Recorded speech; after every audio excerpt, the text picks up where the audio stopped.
Today I'm going to share with you my exact step-by-step plan for this fat loss phase that I just started about a week ago. And I'm going to share with you the 4 or 5 most important things that I'm going to focus on to pretty predictably get down to like 10% or 12% body fat.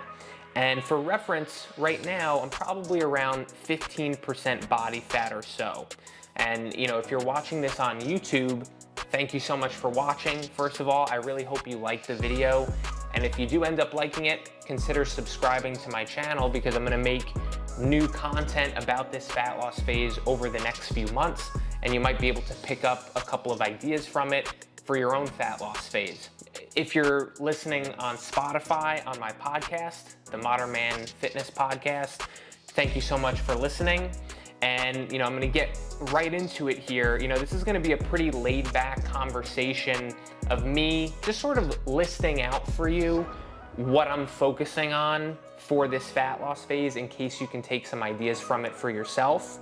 And it's important for me to mention that I've done a ton of fat loss phases. I've been working out for like 12 years. I've been a personal trainer for 10 years, working with clients. And I pretty much know exactly what I need to do in order to lose whatever amount of weight I'm going for, whether it's 5 pounds or 10 pounds or 20 pounds. I lost 18 pounds in 2022 when I did a fat loss phase. I was prepping for a men's physique competition. So I'm not doing anything wildly different or intense. I'm just doing what's worked for me in the past and fine-tuning it as I go. Like anything, the more you do something, the better you get at it, right? Success leaves clues. So the first thing that I'm focusing on, and I'd argue that it's probably the most important part of this, of actually losing body fat and getting leaner, and that's gradually reducing my macros over the next 3 months. And the reason I'm doing that is because I just did a 9-month lean bulking phase where I was gradually increasing my food over those 9 or 10 months. And I built up to about 3,600 calories over that time span. And that's how much I needed in order to get stronger, in order to build muscle consistently. And basically I'm just reversing now. I'm slowly reducing the amount of food that I'm eating so that I can put myself into a calorie deficit and therefore lose body fat. So that's the approach that I've taken over the years doing tons of fat loss phases is, starting at a relatively higher amount of food or even starting at maintenance calories and gradually reducing food whenever needed, not randomly, but reducing food whenever needed and whenever it's appropriate in order to continue losing body fat over time. So that's what I'm doing. And it's nice to have a specific time frame of how long you're doing this fat loss phase for, right? If you're just trying to lose weight indefinitely, sometimes you can end up being a little bit less consistent because there's not a clear time frame of how long you're going to be in a deficit for.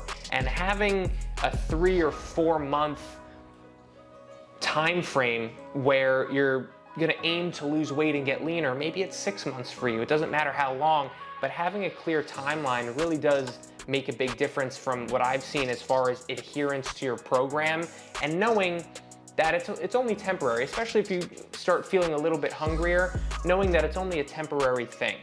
And I found that you can actually make more progress doing it that way, knowing that you're only doing it for a certain amount of months because you are more consistent with your program during that time. The second thing I'm going to be focusing on, which is very, very important for overall health, for living a longer life, a higher quality of life, but also for losing body fat, and that's that I'm aiming to get in 10,000 steps a day, and what I'm aiming for is between 5 and 6 days a week. So for me, this is a realistic number. I have 2 dogs, Nigel and Quincy, and they're active, right? They are boxers, they need a lot of exercise, so I take them out for walks multiple times a day. Generally in spans of 10 or 15 minutes, we go out for walks and we go around the neighborhood. And so that's good for them, they need it, but also it's good for me to help me reach, my steps count as well. I also love being outside more. I'd much rather walk outside and be active outside compared to doing it on a treadmill or doing it, inside, personally, myself. Something about having that sun on you and have it being warm in the summertime or the spring, I very much prefer that. But I also have an under-the-desk walking treadmill that I got maybe 6 months ago, and it's been a game changer to be able to do my phone calls, do my emails, do, part of my work that I do every day, except doing it on the walking treadmill. It makes it pretty easy to get in 10,000 steps, quite honestly. So that's what I'm aiming for, is 10,000 steps between 5 and 6 days a week. I don't think there's anything magical about the 10,000 step number.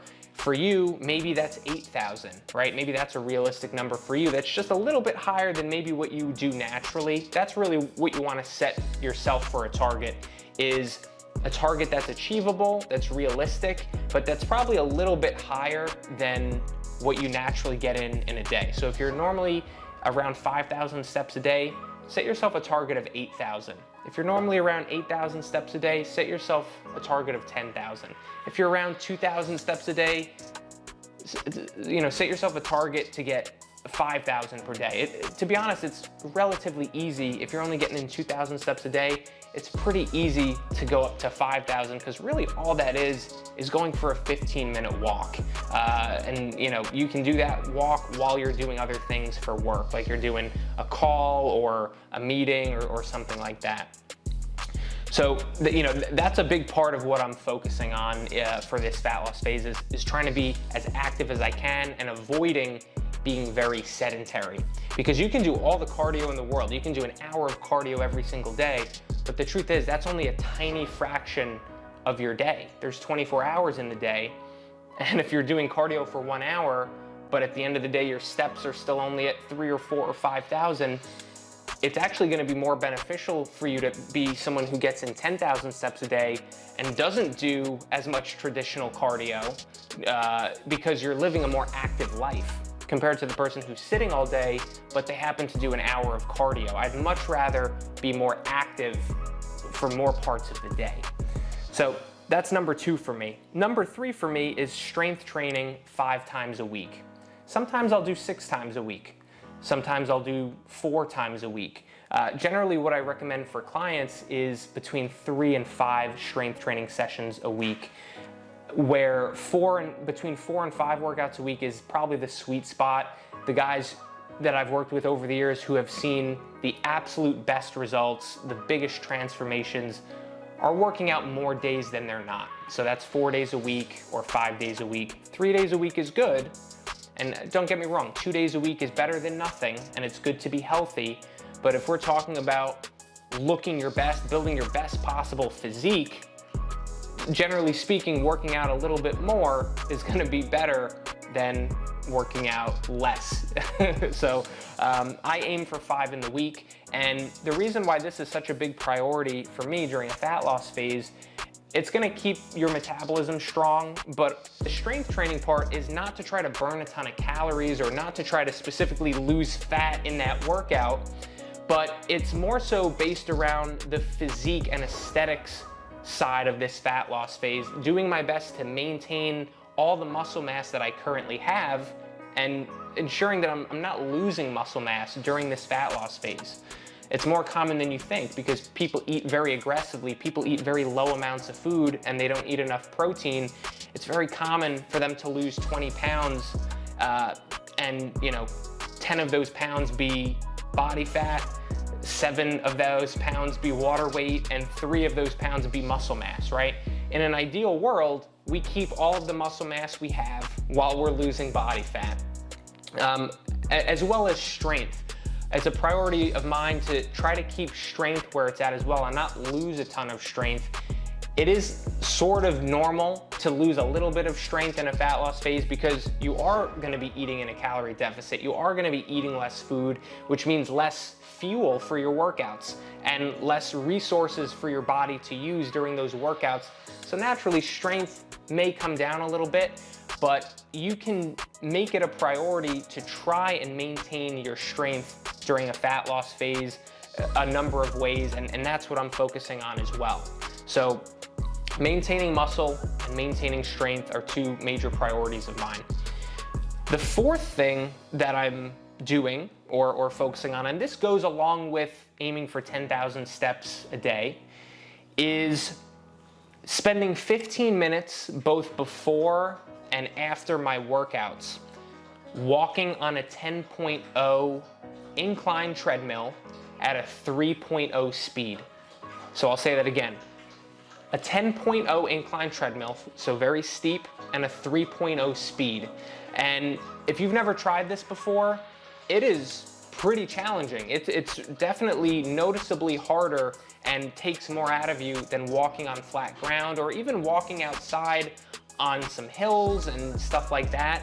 You definitely will get your heart rate up a little bit. You definitely will break a sweat, and you'll burn more calories as well compared to walking for 15 minutes on flat ground. So I really like doing this because it's only 15 minutes before and after. It's still low intensity cardio, meaning I'm not doing HIIT training, I'm not doing burpees, I'm not getting my heart rate through the roof and getting super uncomfortable. I legitimately hate that. I hate high intensity stuff. I hate, my heart pounding, really hard and uncomfortably. So this is right up my alley. This is what I prefer. And like I said, it contributes to your daily steps count as well.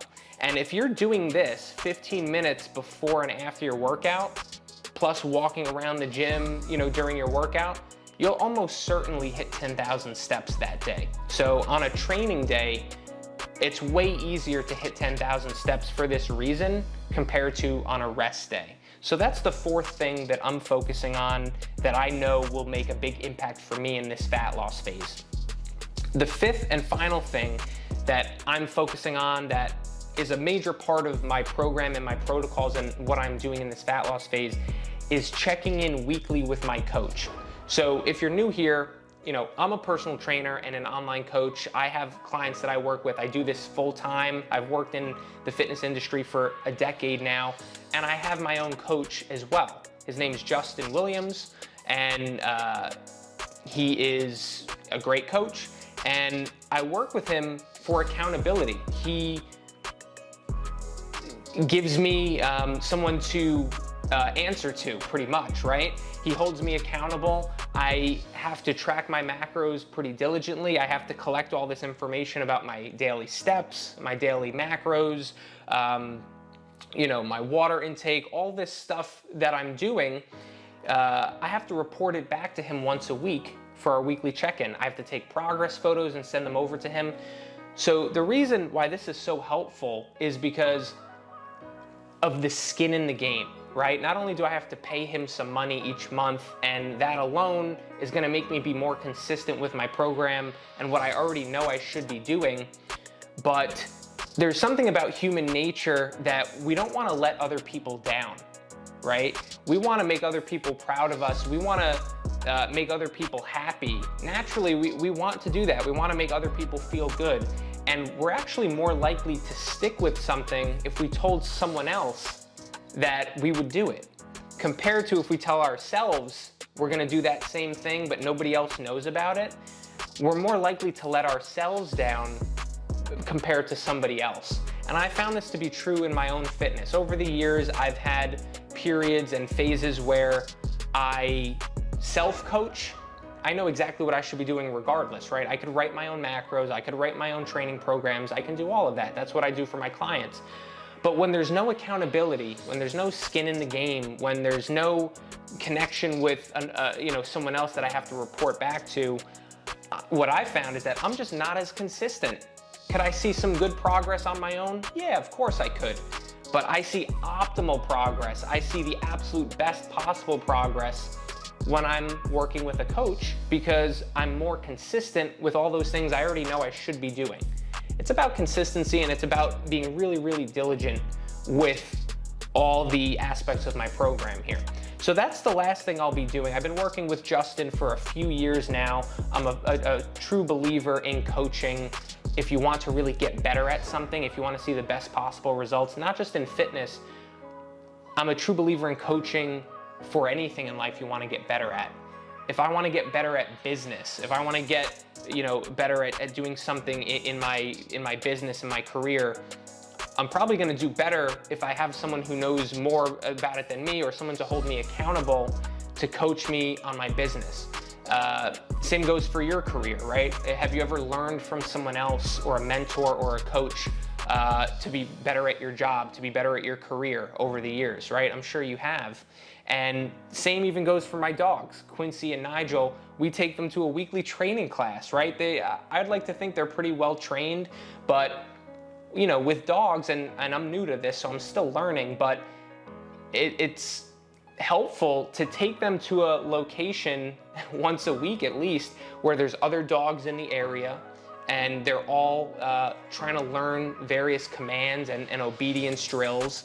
It's easy to get them to listen to me here in the house when there's no one around and there's no distractions, but I need them to listen to me when they're out in the world and there's a ton of distractions, right?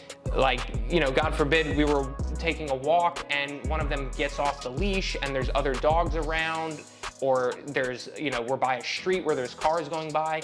I need them to be able to listen to me in that situation, not in the comfort of our own home when there's no danger and no distractions at all. So I'm having coaching literally for me and for my dogs to have them listen better and to have them behave the way that I'd like them to behave. And that's just another example of coaching and practicing and guidance and mentorship in things that you want to improve in your life. So these are the things that I'm focusing on. Again, tracking my macros, prioritizing steps, doing strength training 5 times a week, walking on a 10.0 incline treadmill at a 3.0 speed 15 minutes before and after each workout, and doing a weekly check-in with my coach, having that accountability, having that skin in the game. So that's only 5 things, and they're pretty simple things, pretty straightforward. Some of them even go together, right? And I know that if I focus on these 5 things and I do them really, really well and do them consistently, I'm gonna be able to create whatever kind of fat loss that I'm going for. If I wanna lose 10 pounds, I know for a fact I'll do it. It's just a matter of when it will happen. I hope this was helpful. If this is something that interests you, I'll be continuing to make more content on this fat loss phase as I go forward over the next 3 months. Like I said, I just started it a week ago. I'm weighing about 160 pounds, so I'll likely get down to around 150 to 155 for this fat loss phase. So thank you again for watching. If you're on YouTube, if you're on the podcast, thank you so much for listening, and I will catch you on the next one.